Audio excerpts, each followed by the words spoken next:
In the summer of 1993, a warehouse keeper named Harold Tremblay walked into his office along the muddy banks of the Missouri River near Kansas City and found the floor completely underwater.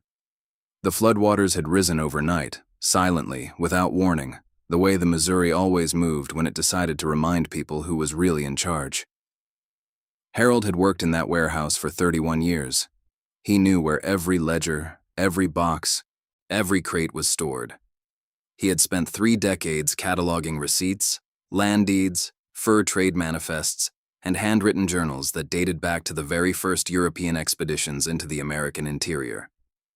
And in a single morning, most of it was gone. Not burned, not stolen, just gone. Dissolved into the silt and current of a river that had been swallowing American history for centuries. What Harold lost that summer was not just paper. It was the physical memory of how this continent was actually settled, traded, fought over, and forgotten. And his story is just one chapter in a much longer, much darker history of how 20 specific categories of ancient records simply ceased to exist along the Missouri River corridor, taking with them knowledge that can never be recovered. If you have ever wondered why so much of early American history feels strangely thin, strangely vague, like a story told by someone who only heard it secondhand, this video is going to explain exactly why that is. Stay with me, because some of what you are about to hear is going to change how you think about the land beneath your feet. And make sure you subscribe before we get to record number 1, because that one is going to hit differently than anything else on this list. Number 20, the fur trade weight ledgers. Before there were banks, before there were stock exchanges, before there was any standardized currency moving through the American interior, the Missouri River warehouses served as the financial backbone of an entire continent. The fur trade was not a casual enterprise. It was a sophisticated, brutal, mathematically precise industry that moved billions of dollars worth of goods by modern standards across thousands of miles of wilderness. And the weight ledgers, the actual handwritten records of what came in and what went out, measured to the ounce, signed by factors and company agents and tribal representatives, were kept in warehouses strung along the river from St. Louis, all the way to the Mandan villages in present-day North Dakota. These ledgers were not just accounting documents. They were the original treaties. They recorded which communities traded with which companies, at what prices, under what conditions. They documented the economic terms of relationships between native nations and European traders that shaped the political landscape of the entire continent for 2 centuries. When those warehouses flooded, burned, or simply collapsed under the weight of neglect, the ledgers went with them. What remains today are fragments, copies of copies, summaries written by men who had read the originals decades earlier and were working from memory. Historians know the fur trade happened. They know roughly what it looked like. But the precise, daily, granular record of how it actually functioned, what it actually cost, who actually benefited and who did not, that record is gone. Number 19, the River Pilot Notebooks. Every man who steered a keelboat or a flatboat or a steamboat up the Missouri kept a personal notebook. This was not optional. The river changed constantly, sandbars appearing and disappearing overnight, channels shifting after spring floods, snags appearing where there had been clear water the week before. A pilot who did not keep meticulous notes was a pilot who was going to kill his crew. These notebooks contained depth soundings, current measurements, landmark descriptions, and, crucially, records of what was visible along the banks at different water levels. The pilots noted abandoned structures, unusual rock formations, places where the bank had collapsed to reveal older sediment layers, locations where they had seen or heard things that did not match the official maps. Some of those notebooks described earthworks and structures that had not been there the previous season and were gone the following one, exposed briefly by erosion and then reburied. Most of those notebooks ended up in warehouses along the river. Most of those warehouses are gone. Number 18, the Army Corps survey drawings.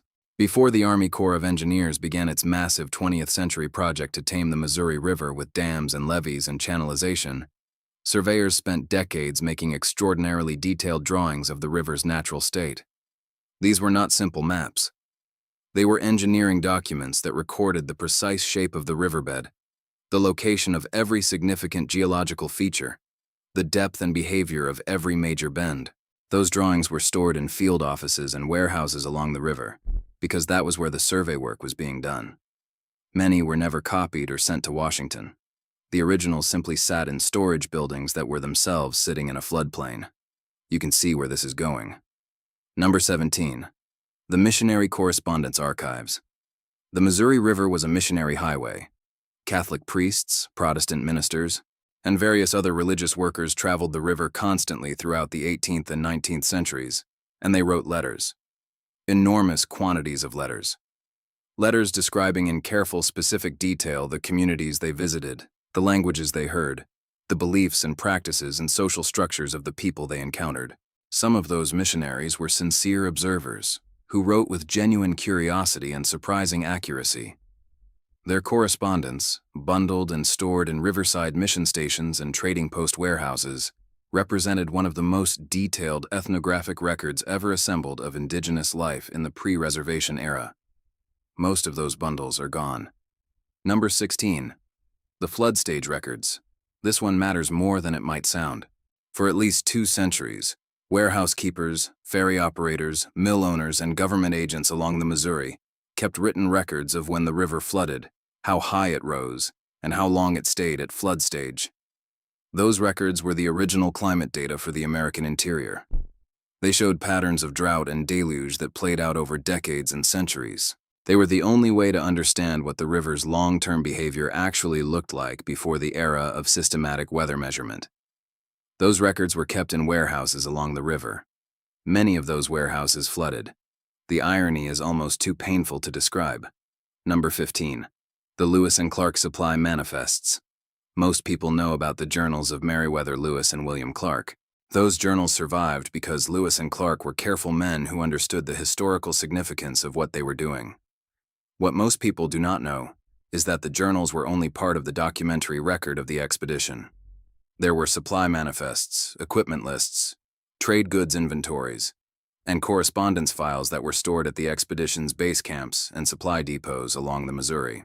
Those documents recorded details that the journals did not, including the specific nature of the diplomatic gifts exchanged with different nations, the precise composition of the expedition's medical kit, and the detailed accounts of trade negotiations that took place at river stops along the way. Most of those documents never made it back to Washington. They stayed in storage along the river, and the river eventually claimed them. Number 14. The St. Louis Warehouse Fire Records of 1849. In May of 1849, a fire broke out on the St. Louis riverfront that destroyed 23 steamboats and reduced most of the warehouse district to ash. The fire itself is well documented. What is less well known is what was stored in those warehouses. Because St. Louis was the gateway to the entire western river system, the warehouses there served as a clearinghouse for documents moving in both directions. Records from upriver expeditions came down to St. Louis to be copied and forwarded east. Records from eastern institutions were held in St. Louis warehouses, waiting to be distributed to outposts further up the river. The 1849 fire destroyed what may have been the single largest collection of Missouri River historical documents ever assembled in one place. What survived was what happened to be in transit on boats that were anchored further from the fire, or in buildings that the wind happened to push the flames away from. History, in other words, survived by accident. Number 13. The Mandan Village Trade Records. The Mandan people maintained sophisticated villages at the Great Bend of the Missouri in present-day North Dakota, and for centuries those villages were the most important trading centers on the upper Missouri. Virtually every major trading expedition into the Northwest passed through Mandan territory. European and American traders who visited the Mandan villages often left copies of their trade records with the village leaders, and the Mandan kept records of their own, both in traditional forms and increasingly in written form after contact with European traders brought literacy to the villages. When the smallpox epidemic of 1837 devastated the Mandan population, reducing a nation of thousands to a few dozen survivors, the physical infrastructure of those villages was abandoned. The records they held, in storage buildings along the river, were left behind. Some were taken by subsequent traders. Most were not. If you are finding this as disturbing as I am, leave a comment below telling me which record number shocked you the most. And if you have not subscribed yet, do it now, because the next 7 records on this list are the ones that historians actually argue about behind closed doors. Number 12. The original Land Survey Field Notes. When the United States government began the systematic survey of the lands west of the Mississippi in the early 19th century, surveyors worked in teams, moving through the landscape and recording every significant feature they encountered. Their field notes, the raw data before it was compiled into official maps, were extraordinarily detailed. They recorded the condition of the soil, the type of timber, the location of springs and streams, the presence of ruins or earthworks or anything else that stood out. Many of those field notes were stored in temporary depots and warehouses along the Missouri while the survey work was ongoing. The official maps that were eventually produced from those notes were simplified. They showed boundaries and major features. They did not show most of what the surveyors actually saw. And when the field notes themselves were lost, that additional layer of observation went with them. Number 11. The Steamboat Company Passenger Logs. The Missouri River steamboat era lasted roughly from the 1820s to the 1890s, and during that period, hundreds of thousands of people traveled the river on steamboats operated by competing companies. Those companies kept passenger logs, not just names and destinations, but in many cases, occupations, places of origin, and the reason for travel. Those logs were a census of westward movement, a record of who actually went up the Missouri and why. They were stored in company offices and warehouses in the river towns along the route. Most of those companies eventually went bankrupt or merged. Their records went into storage. Their storage went into the river. Number 10. The Winter Count Translations. Native communities along the Missouri kept historical records in a form that Europeans called winter counts. Pictographic records painted on hides or later on paper that documented one significant event per year, creating a timeline of community memory that in some cases extended back centuries. In the mid-19th century, a number of translators and interpreters working along the Missouri River created written translations and annotations of winter counts held by various communities. Those translations were the only way that most Americans could access the information in the winter counts, because the interpretive knowledge required to read them resided with specific community members. Many of those translations were stored in agency offices and warehouse buildings along the river. When the buildings went, the translations went too, and with them, the most accessible version of historical records that the communities themselves still hold in fragmented form. Number 9. The Expedition Naturalist Specimens and Notes. Before Lewis and Clark, and during and after their expedition, a steady stream of naturalists traveled the Missouri River, collecting plant and animal specimens, and writing detailed observations of the natural world they encountered. The specimens themselves went east eventually. The notes often did not, at least not immediately. Naturalists working in the field kept working notes that were far more detailed than the summaries they eventually published. And those working notes were stored wherever there was a dry place to store them, which usually meant a warehouse somewhere along the river. The published works that survive give us a general picture of what the Missouri River Valley looked like in the early 19th century. The working notes would have given us a precise picture. The difference matters enormously for understanding what has been lost and what has changed. Number 8. The Territorial Court Records. Before Missouri and the surrounding territories became states with organized court systems, justice along the Missouri River was administered through a patchwork of territorial courts, military tribunals, and informal arbitration systems. Those courts kept records, land disputes, inheritance cases, trade contract disagreements, violent crimes, the whole range of human conflict that emerges when people are trying to build a society in a difficult environment. Those records were stored in territorial courthouses and administrative buildings, many of which were located in river towns that flooded regularly. The records that survived were the ones that made it into the official state archives before the buildings they were stored in were destroyed. Many did not make it in time. Number 7. The Army Post Supply Records. The Missouri River was lined with military posts throughout the 19th century, from Fort Leavenworth to Fort Union and beyond. Each of those posts kept supply records, and those records documented far more than just military logistics. They recorded what was available for trade in surrounding communities, what prices goods commanded at different points along the river, what conditions the post commanders observed in the surrounding landscape, and crucially, what interactions occurred between the military posts and the native communities in their vicinity.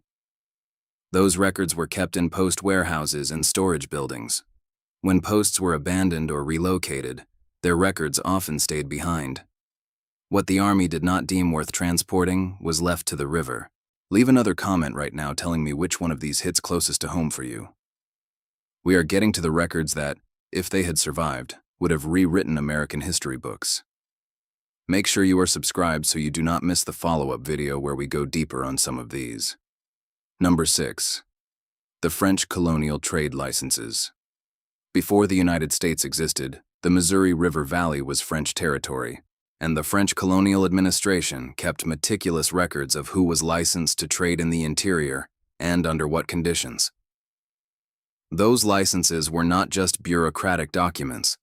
They were the legal foundation of the entire colonial trading system, and they recorded in detail which native nations had agreed to what terms, which routes were considered open, and which were considered restricted, and which goods were permitted to move where.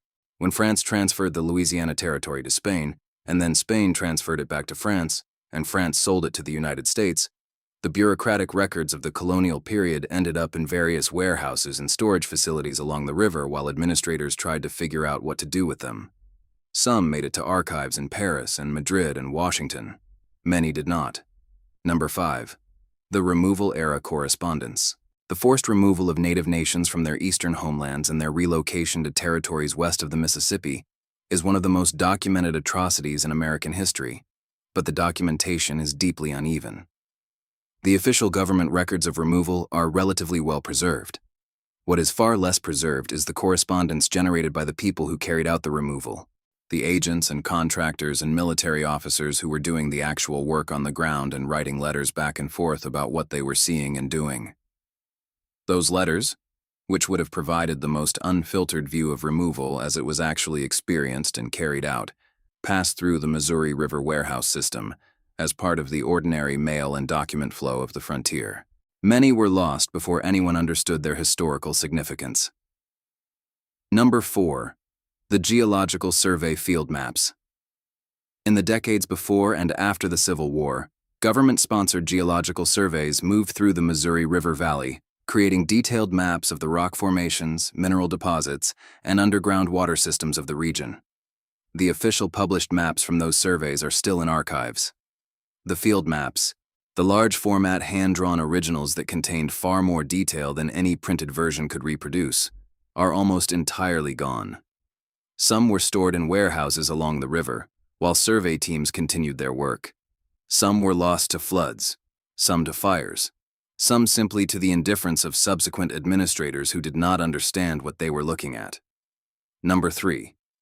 The pre-dam photographs and survey photos. In the early 20th century, as the Army Corps of Engineers began planning the series of dams that would eventually transform the Missouri from a wild, constantly changing river into a managed, channelized system, survey teams photographed the river extensively. Those photographs showed the Missouri in its last natural state, before the Pick-Sloan Plan impounded millions of acres of river valley and buried hundreds of miles of landscape under reservoirs. Many of those photographs were stored in field offices and warehouses along the river, while the survey work was ongoing. Some survived and are now in archives. Many did not, lost in the same floods and fires and bureaucratic chaos that took so much else. The river photographed itself out of existence, in a sense, and then erased the photographs. Number 2. The Intertribal Treaty Records. Between the major formal treaties negotiated between native nations and the United States government, there existed a parallel world of smaller agreements, trade pacts, territorial understandings, and diplomatic arrangements made between native nations themselves and between native nations and individual trading companies or settler communities. Those agreements were often recorded in writing, sometimes in both English and in the relevant native languages, and copies were deposited at trading posts and warehouse facilities along the Missouri River that served as neutral meeting grounds for their negotiation. The loss of those records has had direct, ongoing consequences. When land disputes or sovereignty questions arise today, the documentary record that might clarify historical relationships is simply not there, because it ended up in a warehouse that ended up in the river. And now, we have reached number 1. And before I tell you about it, I want you to understand that everything you have heard so far, every record, every category of lost knowledge, was in some sense replaceable, fragmented, incomplete, replaceable. What I am about to describe is not. Subscribe right now if you have not already, because after this, you are going to want to be there when we cover what researchers have recently started to piece together from the wreckage. Number 1. The pre-contact cartographic records. In the late 18th and early 19th centuries, a small number of extraordinarily perceptive traders, missionaries, and military officers working along the Missouri River encountered something they did not know how to explain. In the warehouses and storage facilities of various native trading centers along the river, they found maps. Not rough sketches, not the kind of pictographic geographic representations that Europeans typically expected from indigenous informants.